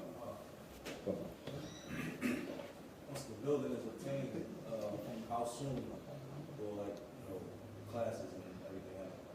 Once the building is obtained, how soon will the classes be going on? That's Immediately. Well, I mean, I'm not a building maker. He does. That's anybody want to help out building all the stuff, all the building. He's the man to say. I'm just telling you what he told me. Now he can tell you that. Actually, as soon as we get the place cleaned up, we're going to try to start doing something in there immediately. As far as classes and Jumu'ah, inshallah. Immediately meaning how immediate? Maybe within that first month. I just say that within that first month. I name's trying to get a feel of anybody in the room that has, raise your hands, who has skills as far as doing that type of work, right? And see what we got, right? then trying to arrange with them for the time, like you said, where they can go down and actually see, get an assessment of the building to find out what's exactly needed, where they can actually fit in by seeing it. So we can try and set up a time that they can go down there and do that ASAP. So, Did all the brothers in the room hear what he said? No. If y'all didn't, he's saying anybody in this room that's qualified to come help in this project, if we obtain a building, can I see a show of hands that anybody that does electric, plumbing, or any type of thing like that, that can dedicate their time and come out there in their first month and come help out? I see enough hands right here. And then y'all brothers, y'all can put it on the pledge sheet also. And come out here and let me know what y'all, whatever y'all do, whatever y'all profession is, y'all can come out and help. No problem. No. I was just going to ask about jobs, as far as the center. Is it going to provide jobs for Muslims? Because a lot of brothers need jobs. Good question. Well, that's a good question. But stuff like that is something we didn't have down, but we want to. That's what we want to. We want to do stuff. So we want that. We don't have it on the list, but we're gonna put it down. Actually, we do have a job. Well, that was for people. He talking about generally. We talking about people come home from prison, but we talking about in general to be able to. Well, that's part of everybody in here. Everybody in here is involved in something. You know what I'm saying? Whatever you're involved in, we need you. I don't know if you don't come in. If nobody comes and tells us, I don't know what you do. If we don't talk to each other, we don't know what we do. You feel me? So when you come and you say, "Listen, I'm down such and such. I got a line on it. It's coming up on the 30th. I know I got at least 5 spots I can get people in." We can address the community. Listen, this is what's going on the 30th of the month. There's gonna be 5 spots, and we can just relay it like that. But that's gonna be a big thing. People communication is gonna be big. I don't know. Nobody knows what each person is doing individually every single day. But if we communicate, whether it's through email, phone call, text message, some type of communication, we don't have to talk. Even the line is an email. Got this going on, and we can just communicate like that. Shake. No, I'm just listening. repeat what you said to answer the brother's question. Yes. The center's not going to be set up to do everything. Right. One word you didn't use, and I hear you say this referrals. Right. Maybe the center's not doing jobs, Right. but we're in contact with enough other professionals, organizations That's that are what I'm already doing those things, No. so I can drop you a referral. But to say, And that's part of working and that's as a what I hear community. you all saying. We're not set up to do everything they want. And so Right. don't come to the center thinking that we're going to give you a job, but we can give you a referral. Right. And then you take it from there. Clear. Well, the low. You with me? Like some type of outreach. On that tip. And that's where the center might not have a job. Maybe the center doesn't have a job, but the center knows this brother, he has a business and I know he has 3 spots. Because how I know he has 3 spots, he came to us and he told us, we have 3 spots, 2 males and 1 for a sister. So we can say, all right, boom, just like that. We might not be able to do everything, but. Basically, camelback on what we're saying is that, firstly, the goal is to get the center established. And then we may have a board up there, like an outreach situation, with guys like myself who work for the city, and other than that, have qualified people that can say, this is doing this now, they have an, with a hospital or somebody like that, or doing mass hiring, or university, so we have something to represent people who's not, working at the time. Right. But, you got to get it established first, and then the outreach will come from within.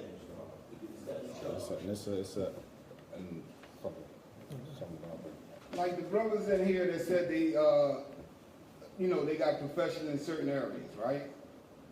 We asking y'all brothers to start the program inside of the center. Y'all can start some programs there. The ones that that's not too big, but y'all can start your own programs in the center. Y'all can start your own program. Y'all bring it to us, and y'all can start these programs yourself. Y'all don't need our consent to start the program. Only thing y'all got to do is come to us and tell us what type of program you're starting, And maybe, okay, if everybody agrees on that and it's going to help the community, let's do them programs. Don't just leave it up to us to make programs. That's what y'all here for. Yeah. Tell us the programs that that everyone needs. The sisters need, the brothers need, the children need, the elderly need. We need y'all guys to tell us what we need in this community. We don't know everything. We don't live where y'all live at. We don't live where y'all live. Tell us what we need so we can try to provide these things. If we don't know how to do it, y'all guys know how to do it. Y'all can start it yourselves. We got the space to do it. That's the purpose of getting the building.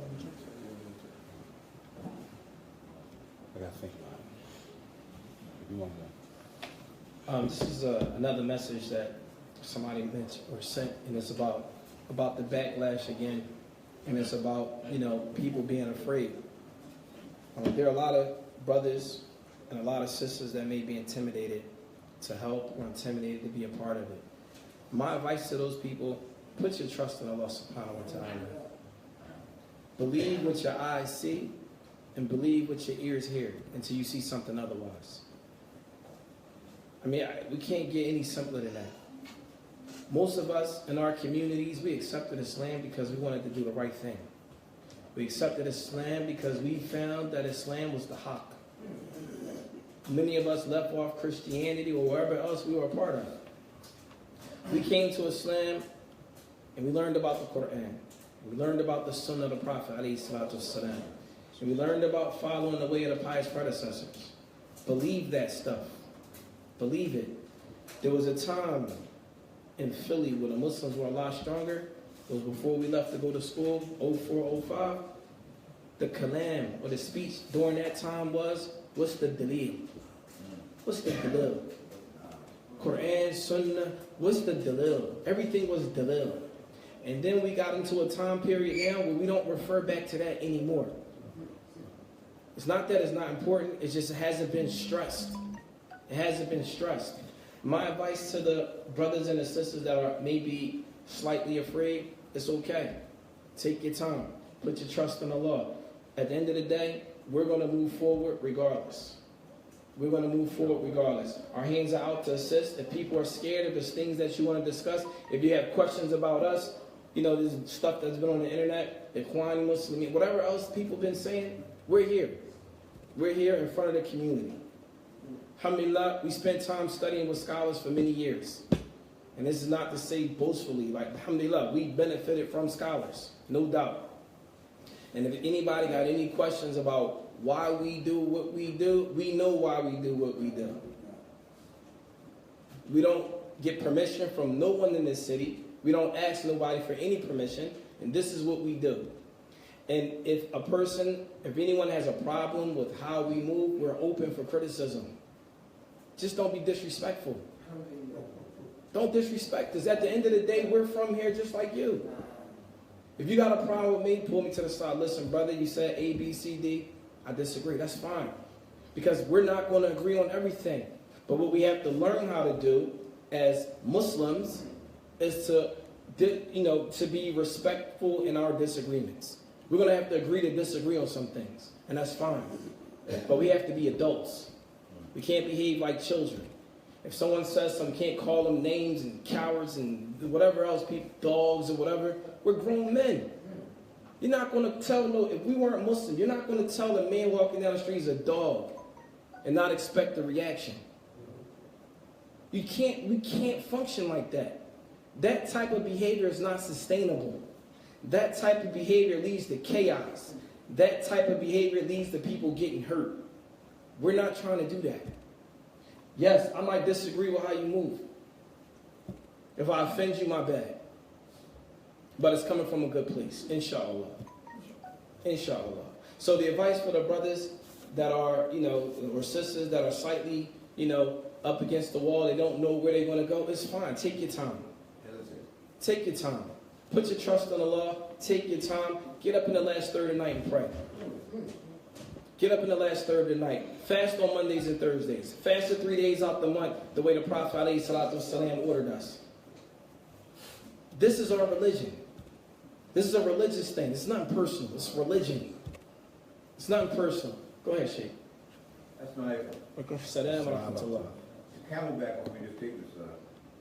I think y'all trying to send me a message. I'm gonna use that in the camelback. I said piggyback cover, brother. I like that though. That's cool. We're not gonna use piggyback. We're gonna use camelback.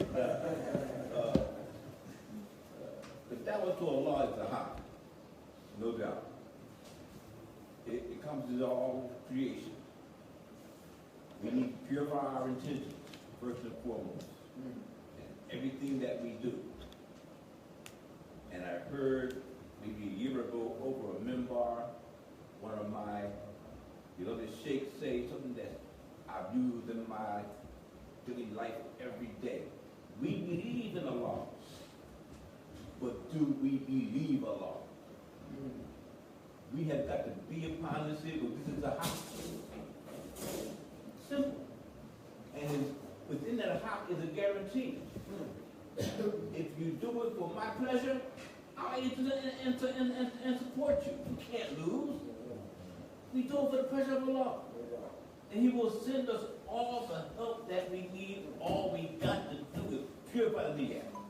And get busy. Do whatever you can do. If all I can do, I am 68 years old. If all I can do is get up in the night and pray in the night and pray to my Lord, I'm crying. Understand? I'm crying, I'm begging, I'm pleading. Help these brothers. Assist them, aid them. I'm going to talk to them, run it up, whatever it calls for. But this thing is hot and it has got to be moved forward. Time out is nonsense. Time out. I'm done. Sheikh. The food is here, but like the Sheikh said, one thing, bottom line, brothers, we gotta get busy. We do too much talking. I'm not even a talker. I'm like way over my limit for the day. I'm way over my limit for the day. But we gotta get busy. I'm only talking because I feel it's a necessity. If I didn't have to talk, I would be sitting here and be quiet. We gotta get busy. Too much. We doing too much talking and looking. We gotta get busy. Once the building is established, the same way different texts were sent out for donation, but there'll be a text sent out for like a demo crew. So this way it's separate from people who have skills. The demo crew doesn't require a whole lot of skills. Right. I mean, somebody on the site that's skilled, no doubt, but so this way, as it relates to the demo, in my opinion, 10 people can clear it out with a dumpster in a day. That's what we need. Therefore, we take one of these papers. I mean, if we're gonna do it, we're gonna do it. We take one of these papers and people write their name and their phone number on it before you leave if you want to help. If it's 20 of us working, it's going to take a lot less time than if it's 4 of us. You know what I'm saying? So everybody, one sheet of paper, we write our names and phone numbers on it. This way, when it's time for that, we can do it. Let me ask you a question. You can start the demo program. You can do it. If you qualify and you qualified on the demo, you can get these 10 brothers that are going to sign this paper or 20 or whatever, and you can organize that. This is what we're trying to do here. You don't need us to do it. That's the only thing. Come up here. I want to start the demo program. And alhamdulillah, you can come up here and start the demo program. You can do the demo. You don't need us there. You know what I mean? As long as you qualify. You gotta open the door. You know what I mean? I'll open the door for you. But if you qualify for demo and you got the credentials to do it, as long as you got the qualified credentials, you can lead that program for us.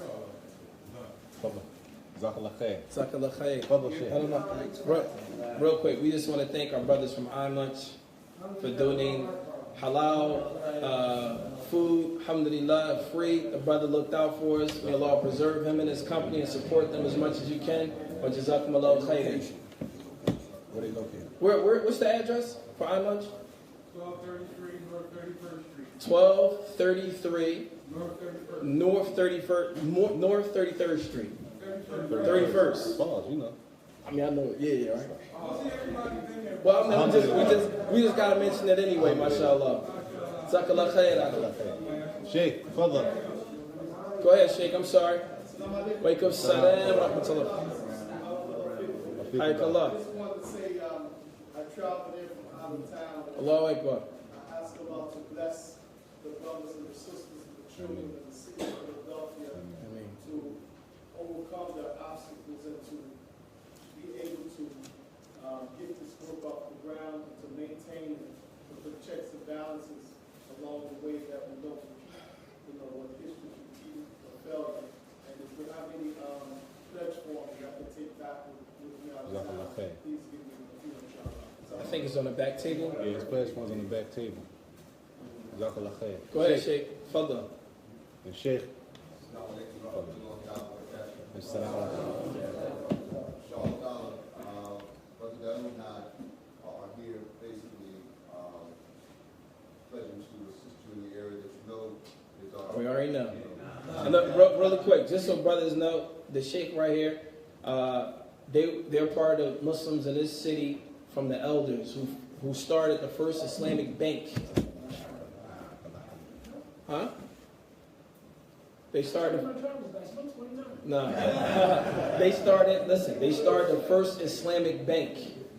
And he also runs the Zakat Foundation they have out of Wasatiyah, and we look to working with them. These guys, they put the work in. They didn't do a lot of talking, but they established an Islamic bank back in the 80s. Back in the 80s. I'm sorry, the 90s. Early 90s. And so we're going to, alhamdulillah, for them supporting us, alhamdulillah, that's big. So go ahead, Sheikh, finish what you're saying. Right now, many of the brothers may know that, we have a base at Wasatiyah. But what the brothers are saying is very important. Wherever you pray does not mean that's your sole allegiance. If you're serving Islam, you just need a platform from which you serve Islam. And so, alhamdulillah, the Imam Muslim Family Center basically, for us, represents the future with respect to what's going to take place after Allah subhanahu wa ta'ala takes our souls. Because we are in that era where the Prophet sallallahu alaihi wasallam stated the average age of my ummah is between 60 and 70, and very few live beyond it. We in the fourth quarter. So whatever we can do from the standpoint of transferring knowledge, resources, contacts, points of view, and understanding the earth. There's an earth that exists here in Philadelphia. And so we have the demeanor, we have all the evidences, but we also have to understand our people. And inshallah, by the mercy of Allah subhanahu wa ta'ala, having blessed you brothers with the classical training, and then you also link that with the people of the society that have done some of what we call the manual labor. Inshallah, we ask Allah subhanahu wa ta'ala blessing. So we're committed to helping in the area of zakat and administration, and inshallah ta'ala, we want to draw from you, Brother Ali, but I've said it, your studies with respect to Islamic finance, because one of the mistakes, and I'll say this and we'll finish, one of the mistakes that many of the Saajid make when they start up is that they forget, the basic statement of Allah subhanahu wa ta'ala is telling that, when you establish a masjid, they establish the prayer and zakat.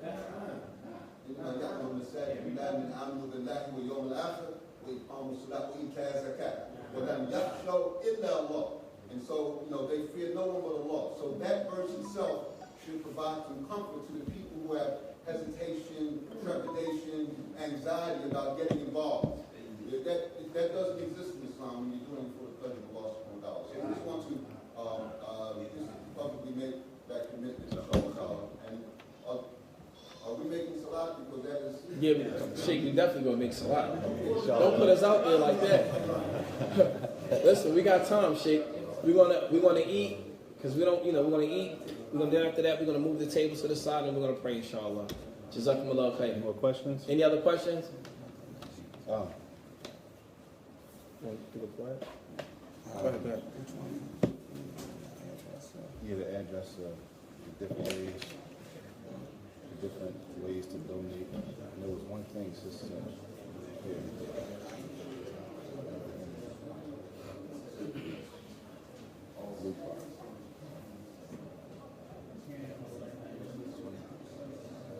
You crazy. Yeah. Inshallah. Yes, I'm sorry. I have a question. Further. Is it going to be established legally on record as a non-profitable Yes. Good question, Justin. We already did. religious-based organization? Yeah, the Imam Muslim Family Center is already a non-profit. It's already registered and everything. With the numbers, all that is done already. It was a good question though.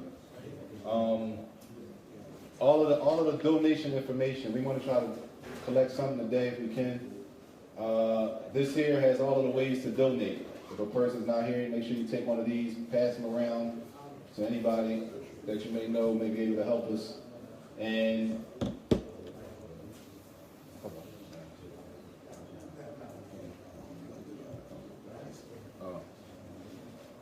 make sure everybody make sure they take one of these papers. It's the upcoming events. It's about 4 on here, and they're all going to be events fundraising. As one of the main issues we have right now is we don't have the money to attain the building. So we have to put our money together in order to attain the building. That's where we are at this point. If we can leave here and if everybody can give, how much now? $20. A bean, $100. 20 people have $100, great. If 20 people have 50, excellent. If 20 people have 20, excellent. Whatever we need. If one person got 10,000, that's even Excellent. better. Just Point put it out being- there. Just put it out there. Point being, we don't have the money. The money is going to come from us. You can still go through the PayPal. You can still go through PayPal, you can still go through Cash App, you can still go through, you can mail a check in here, however you want to do it. You got a swiper card here if you want to do that. But we need, because remember, brother, it's not going into our pockets. It's a building sitting there waiting for us, with a lease waiting for us, with space waiting for us. Huh? You just gotta go get We got to get it. Khalas? And at that building, right across the street, we got a parking lot actually, free parking, because Lancaster Avenue had meters, so we got free parking. I'm assuming it's about enough parking for 100 cars. At least. At least 100 cars. So we in the right location for parking and transportation. There's a lot of transportation going and coming from that area. I have one more question, inshallah. Since you had mentioned the parking lot, I think a great way to raise some of that money is using that parking lot, having a section for the masjid and renting some of those spaces. We don't own it. Oh, Yeah, you we don't don't own it. No. So That's a we good can park idea. there for free? Park there Yes, for for free. free. Okay, all right. Okay. Another suggestion maybe to raise money to help with the center is to rent out the space for walimas, aqiqahs, things like that. Yeah. Jay. So the sheikh is passing around a bucket. We got a lot of ways to take the money. Bucket. A lot of ways. Pass around a bucket. We got the swiper here, PayPal, Cash App. Also, we have a website under construction. The website is under construction, and we're going to update that once it gets. We also have the social media accounts. A sister said something about even certain hours of the day we obtain this building. Is even having something for the sisters to actually. A lot of sisters don't have nowhere to exercise. A lot of sisters want to exercise and don't have a gym to go to where it's all women. So one sister wants to try to establish something like a gym inside the masjid, certain hours where we're not, having salat or classes. She want to take an hour of her time to establish somewhere where the women can have a gym to come work out at. So that's one of the ideals that people are putting out there for us. Those sisters are paying for like a membership to work out there? Yeah, we can. I'm not sure We about can that. set it up. But I mean, it's a trade-off. Everything equal, right?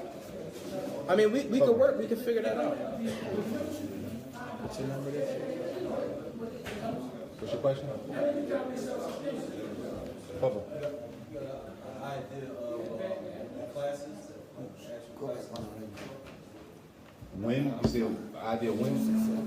What classes? Take that 9. Not right offhand. I mean, 1 minute.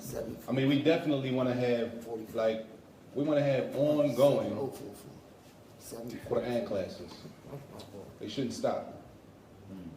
Quran classes don't stop. That's what we want. Remember, all this stuff is not immediate. We want to have ongoing Quran classes. We want to have ongoing basic Arabic. Basic Arabic classes. We want to have ongoing classes for our children. Some stuff is like standard that we want to just have non-stop. Hopefully we can have enough classes are non-stop. But some classes are like, you know, Quran all year. Men and women. If y'all know people, y'all gotta bring them. I don't know everybody, so you know. But initially right now I don't have like anything in my mind right now as far as classes. But I mean, I know the basics. We're not really going, you know, all the way in left field. We starting with the basics. Basic stuff.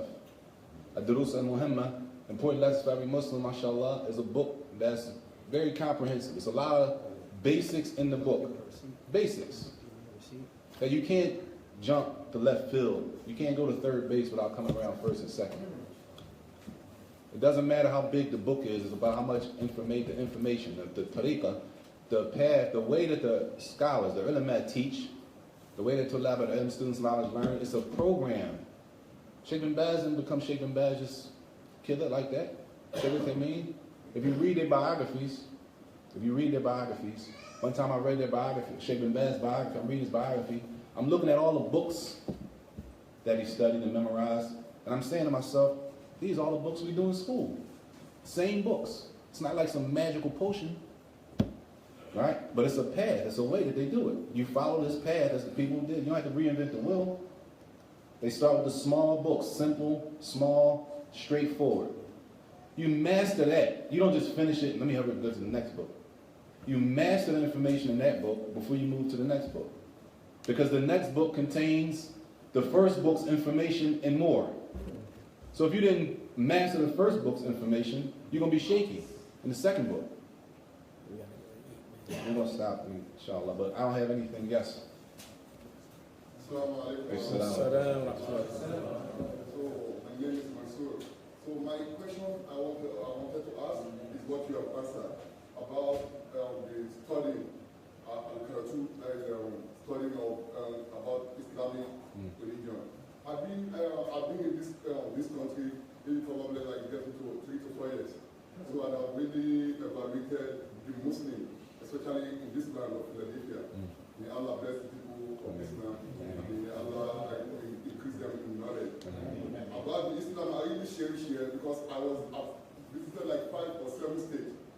But when I came here, the first day I stepped out 15th Street, I said, MashaAllah, this is where I'm going to stay. So I stayed here. But after a while, I saw everything that was going on. The fitna from here, for that. I looked at this is strange to what we have been used to in my country. Right. Because in my country, we have a lot of kultur. And we have a lot of masha'id. That is Nigeria. I'm from Lagos. So, and I understand that when I also evaluate the study of the Muslim, I see that everybody wants to be a scholar and everybody wants to be a student of knowledge. Which I think is a good, I think somebody might, I think it's not a right thinking for people. Because according to what we learn in Islam, some people are made to be a scholar, while some people are made to be a student of knowledge, while some people are made to be a businessman. And some people are, like now, I can't challenge any of the brother yet, because their own field have went there to study. And me, I'm a medical doctor, or you're a TSS, you're a seller, but you want to be debating with a student. So everybody has to know their places. Number one.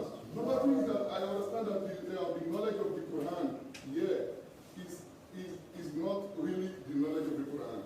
Because where I came from, at the age of 5, 6, 7, 8, 10, you should have memorized Juzul Amma. And that was, nobody cared. I know that we have a lot of scholars speaking about Arabic, but Arabic is not the major. The major thing we focus on is how to recite and how to read the Quran.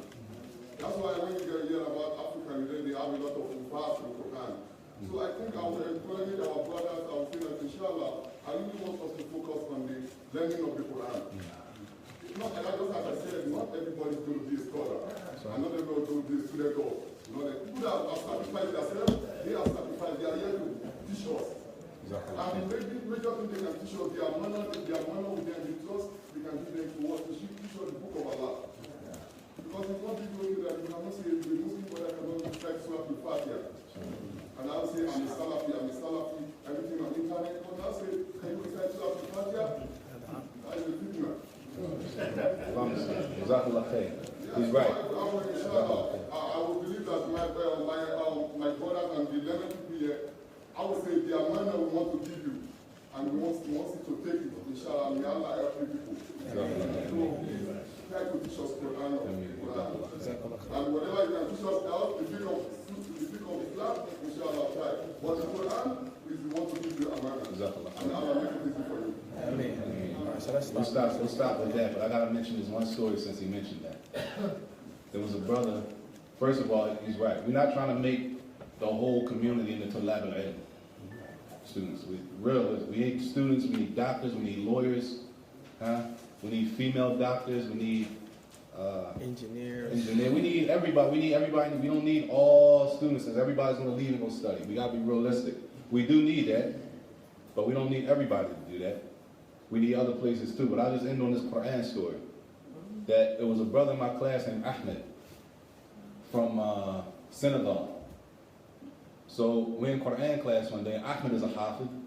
And I used to have this problem on the test. The test says, mention the dalil. Not just the dalil, mention the dalil from the Quran specifically.